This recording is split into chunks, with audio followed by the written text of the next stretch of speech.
యాదాద్రి భువనగిరి జిల్లా ఆలేరు పట్టణ కేంద్రంలో శనివారం స్థానిక ఇమ్మడి నరసింహారెడ్డి ఫంక్షన్ హాల్లో నిర్వహించిన ప్రజాపాలన ప్రగతి ప్రణాళిక నియోజకవర్గం స్థాయి సమావేశంలో పాల్గొన్న ఎమ్మెల్సీ తీన్మార్ మల్లన్న జిల్లా స్థాయి అధికారుల నివేదికను ప్రజాప్రతినిధులకు వివరించేందుకు ప్రయత్నిస్తుండగా ఒక్కసారిగా కాంగ్రెస్ పార్టీకి చెందిన సర్పంచులు కార్యకర్తలు నినాదాలు చేస్తూ ఆయన ప్రసంగాన్ని అడ్డుకున్నారు.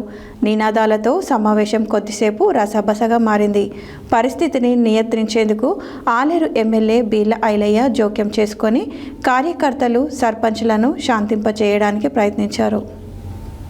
యాదాద్రి భువనగిరి జిల్లా ఆలేరు పట్టణ కేంద్రంలో శనివారం స్థానిక ఇమ్మడి నరసింహారెడ్డి ఫంక్షన్ హాల్లో నిర్వహించిన ప్రజాపాలన ప్రగతి ప్రణాళిక నియోజకవర్గం స్థాయి సమావేశంలో పాల్గొన్న ఎమ్మెల్సీ తీన్మార్ మల్లన్న జిల్లా స్థాయి అధికారుల నివేదికను ప్రజాప్రతినిధులకు వివరించేందుకు ప్రయత్నిస్తుండగా ఒక్కసారిగా కాంగ్రెస్ పార్టీకి చెందిన సర్పంచులు కార్యకర్తలు నినాదాలు చేస్తూ ఆయన ప్రసంగాన్ని అడ్డుకున్నారు. నినాదాలతో సమావేశం కొద్దిసేపు రసాభాసగా మారింది.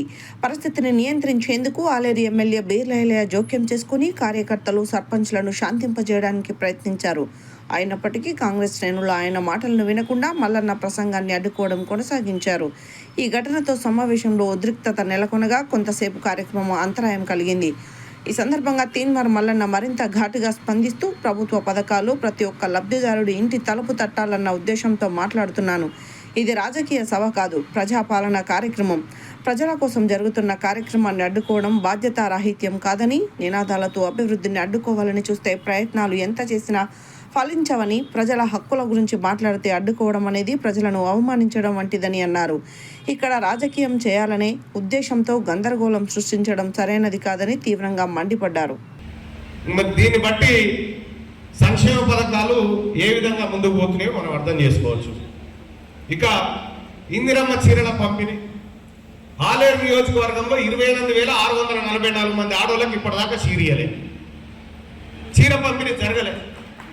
ఇందిరమ్మ ఇళ్ళది కొత్త రేషన్ కార్డుల విషయానికి వస్తే 14,450 కుటుంబాలకు మాత్రమే కొత్త రేషన్ కార్డులు ఇచ్చి ఇంకా 1,853 మందికి రేషన్ కార్డులు ఇవ్వలే. ఇంకా అలాగే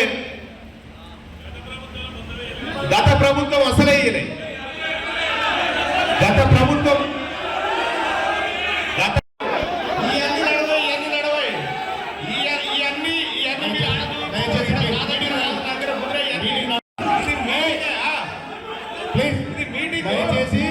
మీటింగ్ మనది. లెక్కలనే మాట్లాడుతున్నాయి కాదు. నేనేమడు ఈ ప్రోగ్రాం మనది, ప్రభుత్వాన్ని. మీరు దయచేసి ఆయన మాట్లాడనివ్వండి. ఆయన మన సలహాలు సూచనలు ఇస్తాడు. తీసుకోండి, ఆయన తీసుకోండి ప్లీజ్. అరే మాట్లాడయ్యా, మనందరికీ ప్రభుత్వము 90 రోజుల పాటు బృహత్తరమైన కార్యక్రమాన్ని తీసుకొని ముందుకు పోతున్నటువంటి సందర్భంలో దీంట్లో సాధక బాధకాలు చర్చించుకోవడానికి పెట్టింది. ఈ జిందాబాదం కొట్టుకొని పోయేదానికి పెట్టింది కాదు. ఇది సాధక బాధకాలు చర్చించుకోవాలి. ఈ ఆలేరు నియోజకవర్గంలో ఉన్నటువంటి ప్రభుత్వ పాఠశాలల్లో విద్యార్థుల సంఖ్య పెరుగుతుందా తగ్గుతుందా, ఎలాంటి చర్యలు తీసుకోవాలి, ఈ గ్రామీణ ప్రాంతంలో శానిటైజేషన్ పరిస్థితులు ఎట్లా, ఇది కదా చర్చ. దీని గురించి మాట్లాడుకోవాలి. ఇప్పుడు కాదు మరి కాదు, ఇక అంత జిందాబాదం కొట్టి వెళ్ళిపోవాలి ఎక్కడో అక్కడ. మరి ఎవరు మాట్లాడాలి? ఈ గ్రామాల గురించి, ఈ పట్టణాల గురించి ఎవరు చర్చించుకోవాలి? మీరు గెలిచినటువంటి ప్రజాప్రతినిధులు అందరూ ఇక్కడ ఉన్నారు. గెలిచినటువంటి ప్రజాప్రతినిధులు అందరూ ఇక్కడ